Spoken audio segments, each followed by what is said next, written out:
Hello friends, welcome to my channel. We are going to talk about this particular issue. Whenever we go to the WhatsApp app, it will show you a screen like this. We'll discuss what we have to do. Just click on download, then you will go to this page like this. From here you need to press the update. So once you update it, it will go back to the normal app. But weirdly, sometimes you will see a screen like this because you don't have sufficient space in your phone to install it. You can see that in your file system. From there, if the space is, particularly this is for Huawei app, if it is below 500 MB, it won't install because it needs 500 MB to for the phone, and then rest of the system only takes for the update. So for that you need to go to the recently deleted app. In case you delete anything from gallery, it will be stored there, so you need to clear that first.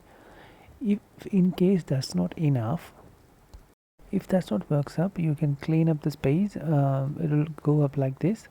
It will clear some space in case you are using your phone longer, but sometimes you only get less space cleaned up. So we need to find a different solution for that. Let's go to the setting.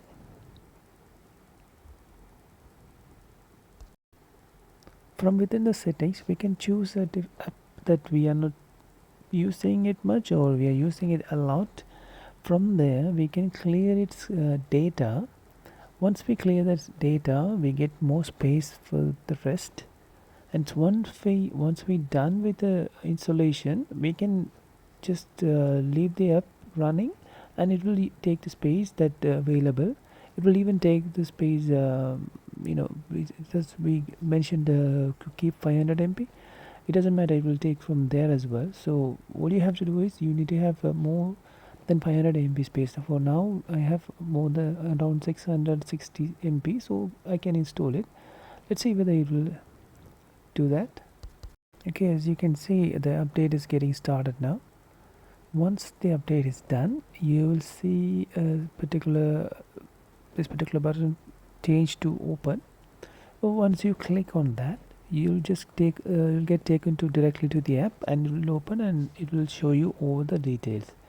In case you have a different kind of issue, you can leave that in the comment. If we have, or if we understand that problem, we can give you a solution. So thank you for watching. Thank you.